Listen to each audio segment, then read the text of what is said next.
congodialogue.com.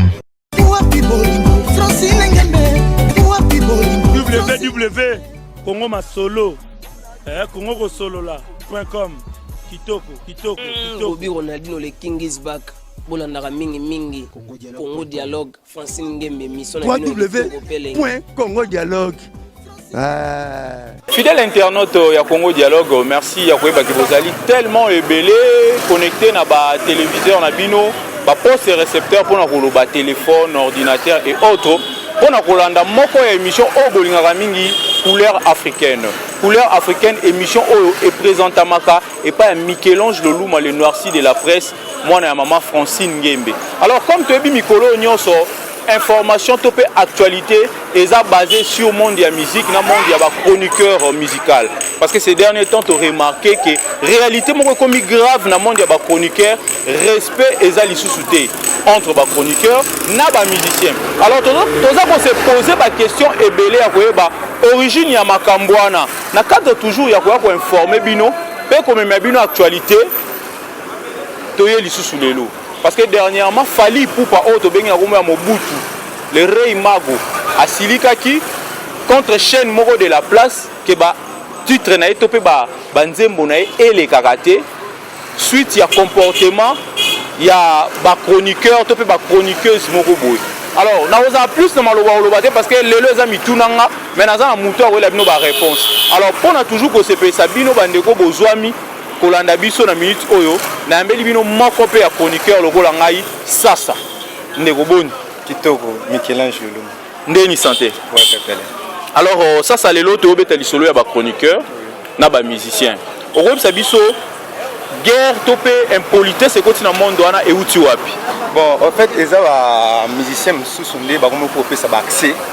na ba chroniqueur surtout pe na ba journaliste mususu po kala mambo eza raté. Kala koute ezara nde faux journaliste nde fa fou la musicien kote ba série ba na biso bazaki ezara pena ke so l'équipe pas zaki nda pesio maram mais le comment ba journaliste vraiment ke pas musicien po ba fou la bango parce que vous comprenez ma bien comme côté et il y a peu ba musicien so vraiment peu kokota ba guerre il y a ba journaliste on senti pena musicien oyo après tu pena guerre journaliste tu peux pas journaliste mususu donc c'est-à-dire pas c'est ce que comment ou ta on a pris ba journaliste c'est bien vraiment ba lokoso OK pas musicien c'est musicien ta tongi musicien mususu po na yazo kan sande musana ngwana donc ça y est pendé c'est pas Michel-Ange boy musicien na tongi mutu mususu c'est pas et pas na yo pour peut-être ngana gagner voyage tout on a gagné et le remou boy donc voilà donc ba guerre réseau où ta parti ça wana. Alors ça tozana ka moko to be actualité moko o ezana nous eza cru c'est-à-dire eza mo be soupena Fali Poupa artiste na bi goyebi le rey Mago. Ouais na bi Mobutu. Alors yebisa biso Fali Poupa siliki la gi RTG hein. Suite il y a ba comportement ndeko na bino moko boye wa se comporta ki mabe. Alors Fali Poupa décida ki que musique na ebeta lisu na RTG AT. En tant que chroniqueur pe au mona ki situation na neni. Bon en tout cas on a CP na Fali Poupa na kasali. Pour moni en plus to mona na journaux mona maboko wa. Ka yango pe na bimisa sikoyo l'avenir. Bato venande ce que bato tout départ il faut pas avoir risque à de classe mondiale à mon journal ce que na balu sango na ce que boye Fali Poupa et puis mobile inséparable comment on m'a combien c'est maman mito tant yo manka ba yo musano ka ko finga ba ce que bato ba ma yeli boke nous ce qu'on a mayeli ce que tout mona déjà te que on leki ni agité ce que vous pouvez que nous na maïli et puis il faut mon ba fio balata ba 47 ba 48 ba za maïli pardon ba fio balata ba 47 ba 38 ba za maïli c'est-à-dire yo ozana origine ya moto Fali a kangela ki ba kanda RTG o meyo yebi ngana to yebi mbolina o yebi mbolina 47 48 mikolo ya ngwana lande ni 47 48 o bo fi est-ce que moi ça ko za makomine bon matale mo likolo ka Mobutu po te vivre na biso Mobutu za akeli ko munene. Vous comprenez? Parce que Baja wana 47 48 Molina n'habité en tout cas pour toi péka na mboka moko boye en tout cas ba konzamso pour ba excuser biso journaliste à cause à bonté chroniqueur à cause à bonté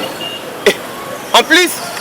d'ailleurs pour mon agano makambo na ça pas ça la ngona ko baza azana musicien na pas yebi que il faut ça rabon parce que moi la place ma bezo uta azana muluba yebi que il faut ça la bon pour y musique voilà mbolina voilà mbolina azana muluba parce que muluba ndem te répéter faut ça rappeler boy faut ça pour oyana ya te jana mutaza na e mutaya na e wana isa maestro Fabregas ouais les médecins ils sont dans maître ba ministère tout ya pour on comprend mutaya na esko yana mota ya betane kara est-ce que on connaît comme maman yele donc Fally Ipupa et plus mobile ou inséparable au moins est-ce qu'on est d'ailleurs ba dégager na RTG boy ba tous les gens avant de que ton de keneka boy mutu mayele oye kin 24 mutu yo bimisi journal hein on a comme recherche na sombit on le kaka be pota biso na ba grâce te mutu ba ba mayele de temps la moni journal be na Rolex sangote pour grâce à moni journal hôtel ma si on moni journal hôtel na somba journal na tanga na kota pe bu za fungo na pe na oti ah ouais. Fidèle internaute beau comprendre pena que awa et information au ça c'est libiso yemo alobi mboli na ebite so mboli neza nani donc yemo ibna muluba oyebi muluba oyebi mboli na poebi muluba faux mission mboli na 48 47 Fally Ipupa plus mobile inséparable contrairement aux oiseaux des mauvaises augures qui voulaient se faire un fond plutôt se renvoie très serré entre les patrons de la radio-télévision du groupe Presse l'Avenir RTGA, honorable Push Mobilou, et celui des F victimes, l'artiste Fally Ipupa, du Cap La Merveille, pour son convaincre. Les deux inséparables se sont entretenus dernièrement au téléphone dans une ambiance mêle de respect profond et mutuel comme il a d'une bonne père et son propre fils. Si les lignes sales, si les linges sales se lavent en famille, il n'est pas exclu que le PDG puisse, dans les complicités avec l'artiste, remonter à la promotion du tube droit chemin sur les antennes. Voilà, sur les antennes de la RTGA World, en prenant des mesures parfois draconiennes, non pas avec les fils de Ipupa et Bombo et Botuli et Bolitumbo. Donc on parle dans l'émotion makasi déjà les gens vous devez comprendre ouais. Entre au moins ce qu'on place qu'il y a on comprend entre Kenya ou Kin nuage mais avec toute autre personne mal invitée et impliquée dans cette affaire à prise d'esprit faible, affaire à suivre. Merci beaucoup. Si vous avez suivi quelque chose dans vite fait mais mon chapeau n'a pas son acando comprenez au moni mambo partout à Rokenda na vie na et puis muluba foyer bagé moni mambo to sola ngo déjà on comprend au sola on a non muluba na muluba tebe ke comment boy et puis moi et puis moi ebe kende za boy ayebe kende za boy e koma ka boy mais c'est les informations où rançon na kofi ba ndo préparer moi le mois marque et ngesa bien makasi siko au moins ce que ya kana siko ya we kana kofi bon beta ngo siko tongo lunga su au moins dena ya déjà to bengani déjà on comprend bino ndo bengani oh biso to bengani bino bana biso to orchestre tout ya Congo to bengani na ba biso to ba journaliste to bengani on comprend pour RTZ la chaîne na biso ba congolais ils chaîne na biso nyoso les aka ya pena biso plus moi habilité do biso to na ba congolais to ba bengani wana donc on est sika na été on comprend parce que place à kokende wana na chaîne na oyo mulu bazo calculer place au chai wana n'est-ce que pas se faire biso we rabimi mo pa abimi so ba tandele so wana donc hier asili là ma papa na ça oui. Mais yo ozo condamné Mambolina hein na habité comme on aime sous ceux qui kanini ceux qui nani boye alors mais Fally Ipupa pe Mobutu c'est mo pa bana otinda ken piana kendo finga ba monsieur mususu te Mobutu za mambona te wala za mamuluba alors fidèle internaute toujours dans le cadre continue information tout ça alors peut ça révélation moi ya makasi par rapport ya moko ya chroniqueur na so auto ebip par rapport ya conflit ezaki Fally Ipupa na chaîne RTG alors ndeko ozomona te ki mutu wana ko pe okendo luka secours peut-être parce que c'est peli balongoli na RTGA mais avant que Luka naka nga monde na CPT ba congolais tout ba CPT comment ils ont confirmé que ba congolais ba CPT kende na ville mon des journalistes au somba mat kende na ville mon en plus faut ba gano moni nde ba bengani na RTGA parce que chaîne no mobuto chaîne no pardon muluba o calculer la tia wana et puis ça mo konzo na linga ka ba fansi ko to et puis pire vers mobuto ma chaîne bon pour le respect mon continent autant à Congo tu comprends mais chaîne en déjà ndenga non ba boye ba tout en bata ba bigana ah mon lo ba ko calculer pe vous comprendre parce que place yo calculer wana et simbate wana pire vie na ye en plus faut ba non des aboyé tant autant à rafali pour pas ko tsaka ina ba musicien soutenir ba ndeti mon lo ba comprendre ou ya za jeune talent makambo eza makambo nani muluba za jeune talent oza jeune talent na ndeni mutabeti banzembo yokani aleki na carrière pour ton en information wana ezala kanda na ye eza kanda te inosa aleki na carrière banzembo beta te papa tozala biso nyonso toza ba ata tv ebeta te nzembo owa apebeta et biso otalike baproduction mingi basaka neza bakotize balar mais nga na koyemba ta nzembo moko et ça ou bien parce que yo oza droit otanga kombo te mais nga mpena na nga libre yo so otangi no kombo carré ba ddd yo so otangi no carré okopa ntango otiaka ye kotiaka te keno bafali kupa kotiaka te bamaestro comprendre kotiaka ye na barana te na bafere egola kotiaka ye te ye fo klasake baklasse moko siko na banani yo fo klasake siko baklasse na bakabongo omoni baklasse na bango baklasse na bango yango wana bakabongo donc mulu bakabongo apparemment oza baproblème na bato tout te onga problème na motu te omoni siko mabe ezaka nini soki ke nayebisi yo ke kabongo des fois banda carrière na abeta na concert ya $10 te obana fini ye obana fini mais na lobi vérité kabongo ka bauto yembela des fois banda carrière na tilo na abeta concert ya $10 te mais son ebongo ba obingo ba kana fini ke na lobi vérité on comprend donc n'est-ce pas na moi sur yo n'est-ce pas na moi sur yo depuis ces 6 mois au moins quel logo et bomi carrière est-ce que bien là derrière comment décision n'est-ce nga na CP na makasi na CP na makasi na CP na yo sarana te on comprend depuis azaki wana faka profiter c'est quoi profiter tata vélo pamba sum tata voyage ya ye moko ya folo ye moko pena binisi moko po ye bati ye ndezana ye ba pesa kaka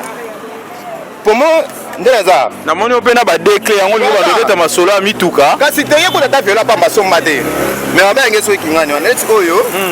oyo eza ya fifisiwa plan oyo ya fifisiwa botala ya bana poto donc ka oyo ya fifisiwa grâce temo passeport rouge moni clair donc ya grâce temo yango wana oyo ya fifisiwa komonaka niveau okopa niveau ezali mais lo nyo olakisaki oyo eza mutuka fifisiwa ozwi bafongola bato soki wapi oye nango awa oyo tola grâce temo ye moko dubai banini papapapa debo poko wana ezala te mais toyeba neni ki ya fifisiwa po photo démonter quand même que eza fifisiwa bamanzanza makambo eza ya bango te babenga nyamanyama na kombo na ye mais le kardasha pe kufa oyebi te le kardasha kufa te le kardasha kufa te bamicrobe nde ekenda na le kardasha ezala ndenge ezala na wenge mpe boye moto mosusu mpaka olongo nde na wenge ezalaka ya baeve na biso bajibe na wera ntango epanzanaka jibe mpa kenda waye le kardasha kopanzana mpa bamicrobe nde elongwa comprends et puis les Kardashians là où il y a fait sur on a grâce pour bateau bazalaka ceux qui bazali faut grâce mon dans le baquet azalaka wana zali mais singa grâce moi so abike ça ça tala zaraza so na zarate na zarate on comprend benga nyama donc makambo ba de ba karbo mi balé koti boy donc ba karbo uzo la tsamzo ya fifisi wa eza grâce temo fifisi wa yango grâce temo yango na kuna na bito so king oro et de biso bande ko bino ba bolanda biso Moussa MC multi service Moussa Christopher depuis les États-Unis MC multi-service veut dire Nzela Poto toujours très polélé et Liwonia Loketo Tété Kazama, merci également à vous tous. Vous comprenez vraiment aujourd'hui, nous sommes là avec mon cher Sasa à démontrer la vérité dans les Kardashians Koufate Zalaka ba microbe nde balongwa au moins place mais on va ba microbe ba kina na ba activité parce que depuis ba microbe balongwa ba activité à rappeler sous trop tenenge zagi te baza wapi grâce te mo fisu madame ba madame pour ba mibale eza ko banga équipe nationale te pour inane ka mingi équipe nationale wapi ba Chancel Mbemba ya ba nani oyo loba et puis inane ngo ba fêter ça ya ba fêter les départ ça va fêter des pas malédiction puis pour les l'association ya bandoki balukaka na butu on comprend fête yango yo bazo fêter fête oyo ki alongwe sans le savoir fête à départ on fêter sans le savoir que non tozo fêter fête yango na biso alongwe parce que bon comme sont une année ozomona tindoki za association bandoki équipe nationale Chancel Mbemba demi-dieu papa Kibano ezalaka te pourtant on a les cartes d'achat de la presse voilà on comprend et puis moi ça compliment vice la grâce de passeport rouge les cartes d'achat de la presse on comprend mais recrutement on te vendre que recrutement on va malé mais bientôt là au monde en conférence de presse il y a danger pour tout le bas les cartes d'achat tant on est sur toi non boy to beta masola ba nyamate pour benga nyama na kombo na grâce à moi déjà ça vidéo à foutu ba on a ndenge ba finga les cartes d'achat ane mobimba Gorine azwaki mbongo na ye ke pari azwa pale azanga na poma pale kwa fandara na eloko wana bon on peut ezalaka nango kaka ba 2 mètres carré on comprend so gars temo etaka est-ce que etaka madame ataka non ana kotika ndeko nanga sufu iboye te on comprend il faut na aider na pesa ye la rapale on comprend hippopotame par rapport à système banini les ba foutier vous comprenez pour moi les cartes d'achat activités zali ba la rezali ba car ezamo est-ce que ba car ekoti bango siko makambo epana bango ezarate mais ozo mona te ça yo ozo problème na batu mususu parce que là to comprendre que ozo soutenir fifi si wana grâce temo tenaza ngana carte d'achat yo ba carte d'achat on a carte d'achat moi dans les cartes d'achat on a les cartes d'achat mais alors ça mérite kaza di classe mondiale di yuli Congo à Londres vient à saluer bino chèque marginal et Mobutu très puissant très puissant ba bisko angolais dans ma boue na tu comprends moni ma mususu to robeta ngote les cartes d'achat faut tagana bazaba mai mona yana ba mitu sala on a gagné on a gagné on a gagné on a gagné Mobutu en tout cas respect na artiste Fally Ipupa alors un message pe na Fally Ipupa so bazolanda en tout cas Fally Ipupa n'apprécie merci et belé en tout cas Mobutu c'est ce qu'on le rey mago le king faut ndimara ah mais on likolo maka faut ndimara likolo te likolo côté pour likolo na place soukate ya beti pe na bato na 4x4 mai siko bou masuko panzani pour ya bato muso bakipaka ye parce que yo kipote yeso qui pour intelligence mon tour et puis bata une communauté pour mon que non siko yo le besoin yonde nini bata une communauté wana microbe salité kota na RTGA papa chana munene boye hello wana microbe salité koti trop et puis tellement moi si yo kalokolo munene 78 75 d'abord d'abord comment on a abandonné c'est mort pour tunani po tant azaki boya kondaka azaki na ba 45 parce que tant à travailler vitamine to matami ye le col sauter ma boule sauter ce que le col na minute combien ni ba gaste pour soit que na koti boutique mo ba somi Gucci mo be pena pe ko bien signer na boutique ya li connaît ali mais 90 bongo na ndimité ça na problème sérieux parce que bon a commander ce qu'on a ngo et puis Chine te vivre na biso terrain un système so na boki na fula comprendre il y a système amoni ba donner kuna copier là il ozomona en tout cas merci beaucoup na Fally pour le rey mago on a gagné faut ce que beta na Dakar parce que pour comprendre non Bakar et Kota ouais parce que par rapport on a gagné faut ce que to Kota mais quand Philippe fait tout le monde on a nga liboso quand même tout le monde a liboso King Owo de biso tozo image à Kara Fifi donc au pena botozo la zone exclusivité toye na terrain ya Kardasha to kuti sasa ala zamso bakari ya Fifi siwa na grâce temu na bango te o chola marguerite ça dit mama mikolo vous comprenez zoko pena bien ozate que non ba pesa ki siwa kumba so penente o la pena yomo kuto lobi vérité zate ke lobi so de to kuta ngote to kuta emso bo louer na mno wa po sa tapage po bo yi ko degré le pango aussi wa futela yemo mobimba omona yemoko mobimba kingo wo de sona ba image alu kwango eza sima fidèle internaute toujours na continuité émission na biso na sasa o dévoiler les logo azali membre ya les Kardashian ali na biso na mutuka na habité sasa au car ya yo ya Fifi Osco car ya grâce mon passeport rouge la star oza poisson d'avril te obobeta biso. Poisson d'avril te. Sikanga na tanga journal, na bande de kotanga. Donc on a problème dans la journal. Journal kaka fali pour épouse mobile inséparable. On a gagné. On a gagné. La bête na pipi et pour comprendre que parti na biso. Qui on poussa là, on la bête na pipi pour comprendre que parti na biso. On a gagné. Peut-être par rapport à Okumba, Nandesco faut la star l'axa Mikolo pour aider à carré. On a gagné. Alors, comment ça tombe dans Souka, il y a entretien par rapport, il y a actualité au débat sur guerre, il y a des chroniqueurs, il y a des musiciens. Il y a des gens par rapport à des gens tout bazo kazo la ndabi solelo. Mulu ba fatiko kota guerre il y a des journalistes. Ils ont bien été. À mon bali. Mon bali ko atika kota guerre ba journaliste les armes B azama mobali pe kota guerre ba journaliste kota des arrêts basi enfin ça va solo là papa na bango to yona ezama B to benga nyama na kombo na ye vous comprenez message à ceux qui zarara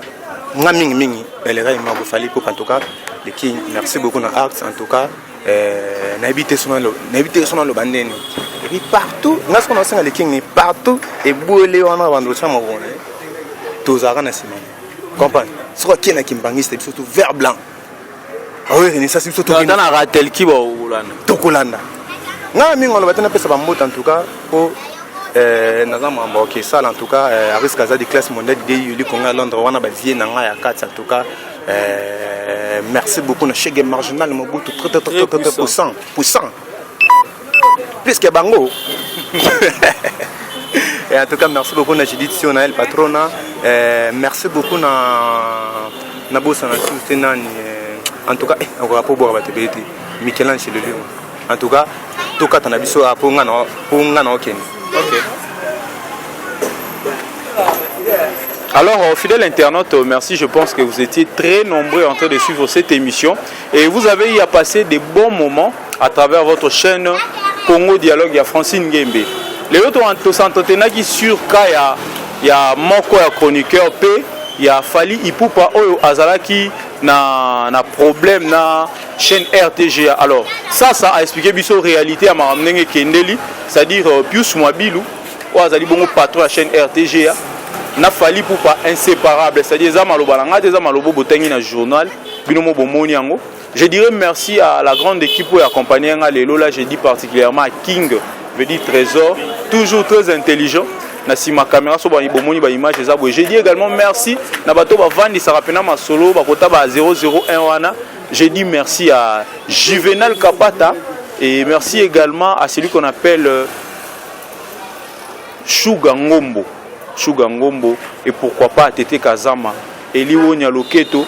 et Nabatunio Sobozo Kazo Landabiso à travers votre chaîne. Information, actualité et contenu parce que tu regardes sous parce que l'objet de ça l'effort, il y a eu le Fifi si Stone, la belle ici m'a dit la presse et pourquoi pas grâce Témo, passeport rouge, peut continuer d'information toujours dans le cadre, il y a un peu éclaircissement sur l'actualité. Alors moi je boucle et à la prochaine.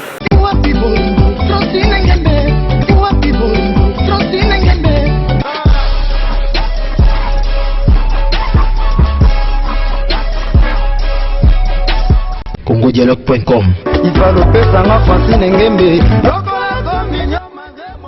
CongoDialogue.com